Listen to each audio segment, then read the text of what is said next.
नमस्कार, जय श्री महाकाल। मैं हूं आपके साथ अनुष्का राय और आप देख रहे हैं भविष्य दर्पण महाकाल दृष्टि। कचरे के ढेर से बम फोड़ने से लगी आग, छतरी चौक पर स्थित 3 दुकान जलकर हुई खाक, लाखों का हुआ नुकसान। बीती रात अलग अलग 2 जगह पर आग लगने की घटना हुई। खाराकुआ थाना क्षेत्र के छतरी चौक पर दीपावली की रात करीब 3 दुकानों में आग लग गई। दुकान मालिक ने जानकारी देते हुए बताया कि यह तीनों दुकान शू रिपेयरिंग की है। यहाँ पर जूते चप्पल के साथ छतरी सुधारने का काम चलता है।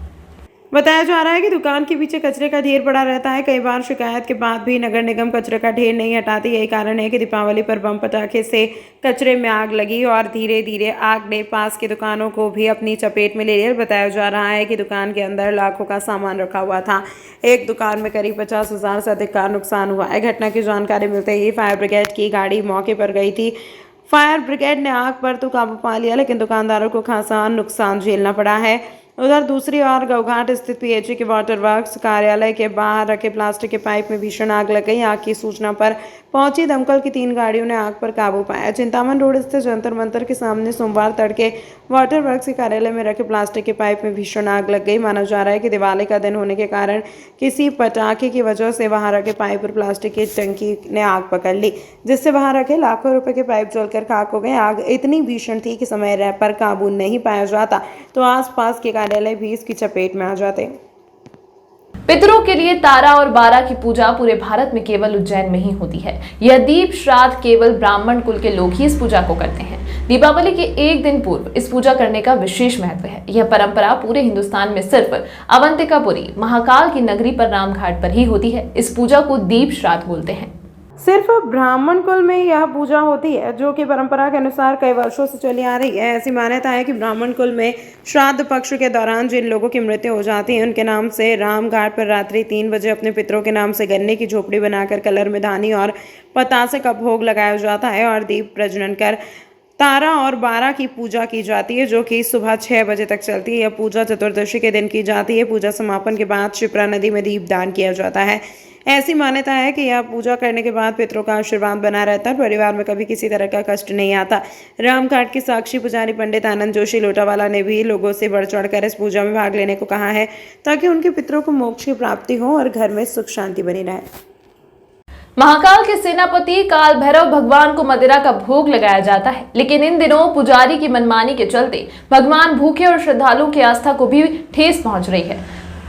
विश्व प्रसिद्ध उज्जैन के काल भैरव मंदिर पर श्रद्धालुओं की इन दोनों संख्या बढ़ी हुई है। हर कोई श्रद्धालु भगवान के दर्शन के साथ मदिरा का भोग लगाते देखना चाहता है।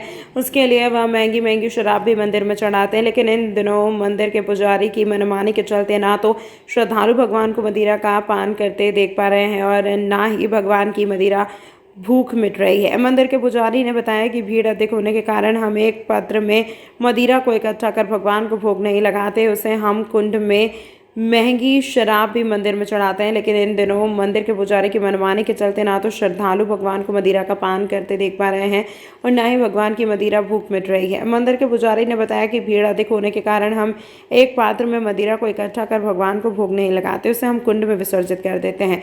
तो फिर यह बड़े सवाल खड़े करता है कि आखिर भगवान को मदिरा का भोग कब लगाया जाता है। मंदिर दर्शन करने आए श्रद्धालुओं से जब हमने बात की तो वहाँ भी यही कहते नजर आए कि हम भगवान को मदिरा का भोग लगाते देखने के लिए पहुंचे थे। महंगी शराब की बोतल भी खरीदी, लेकिन पंडित जी ने भोग लगाने के बजाय एक पात्र में ही इसे रख लिया। इसके पहले थोड़ी थोड़ी देर में समय समय पर काल भैरव भगवान को भोग लगाया जाता था, लेकिन अब पुजारी की मनमानी के चलते भगवान भूखे ही नजर आ रहे हैं। तो एक तो ये अच्छा है कि इस पावन भूमि में और महाकाल की नगरी में अधिक से अधिक श्रद्धालु आ रहे हैं। बहुत अधिक श्रद्धालु अवंतिका नगरी में आ रहे हैं, उज्जैनी में आ रहे हैं। ये बड़े उल्लास की बात है, हर्ष की बात है। जिस तरह यहाँ पर यात्रियों की संख्या बढ़ रही है, उसी प्रकार मदिरा की भी जो है संख्या बढ़ रही है। मदिरा भी ज़्यादा आ रही है और ज़्यादा आने की परिस्थिति में जो है सतत लोग भोग बाबा को लग नहीं पा रहे हैं। अब वो भगवान को भोग लगाएंगे तो यात्रियों को रोकना पड़ता है, और यात्रियों को रोकोगे तो भगवान को भोग लगाना है। ये व्यवस्था इतनी अच्छी होती जाएगी, उसको सुचारू रूप दिया जाएगा। यूं तो दिन भर ही लगता है भोग, पर श्रद्धालु ज़्यादा हैं, उनको रोक नहीं सकते। भोग लगना अपने क्रम में भोग लग रहा है, पर श्रद्धालु को रोक नहीं सकते, उनको भी आगे बढ़ाना है ताकि जो पीछे खड़े हुए श्रद्धालु और धूप में उनको भी जल्दी से जल्दी दर्शन हो सके। इसलिए ये क्रम जो है अपन शीघ्र से शीघ्र चला रहे हैं और फिर जैसा प्रशासन निर्देश देता है वैसा अपन करते हैं। इस अंक में फिलहाल इतना ही। अगले अंक में आपसे फिर होगी मुलाकात, तब तक के लिए नमस्कार।